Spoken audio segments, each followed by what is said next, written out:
तपना पड़ता है। हर कोई सम्मान तो नहीं देगा ना, कहीं कहीं अपमान भी मिलता है।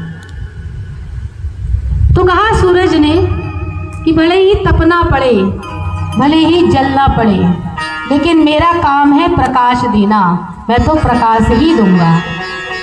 तुम्हारा सूरज हो या दीपक, वह जब जलते हैं तो प्रकाश ही देते हैं।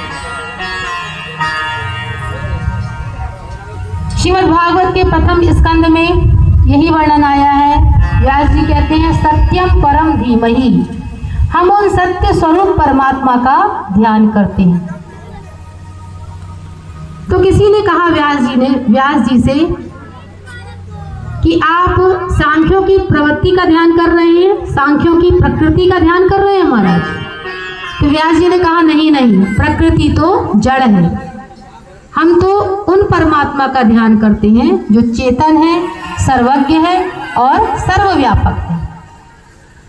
तो फिर कहा कि लगता है आप हिरण्यगर्भ का ध्यान कर रहे हैं, क्योंकि वेदों में तो आता है हिरण्यगर्भः संवर्तताग्रे भूतस्य जातः पतरेक आसीत सताधार पृथ्वीम। तो क्या महाराज आप हिरण्यगर्भ का ध्यान कर रहे हैं, आप ब्रह्मा जी का ध्यान कर रहे हैं? तो बोले नहीं, हम तो उन सत्य स्वरूप परमात्मा का ध्यान कर रहे हैं जिन्होंने सृष्टि के आदि में किंकर्तव्य विमूढ़ ब्रह्मा जी को वेदों का ज्ञान कराया। तो कहा कि ब्रह्मा जी भगवान के पास बैठकर कब सीखे वेद?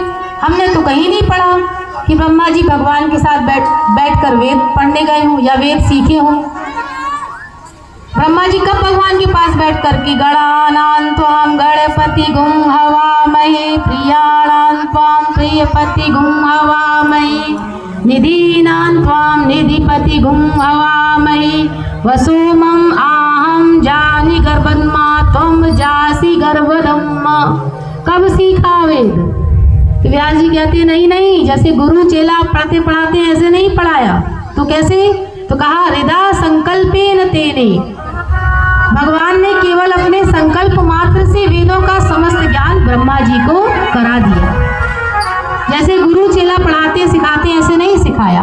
भगवान की कृपा तो पल भर में ही किसी को भी विद्वान बना सकती है। मूकम करोति वाचालम, मूक को वाचाल बना देती है।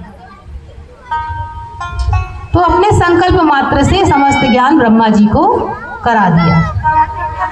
तो हम ऐसे सत्य स्वरूप परमात्मा का ध्यान करते हैं जिनके द्वारा इस सृष्टि को रचा गया।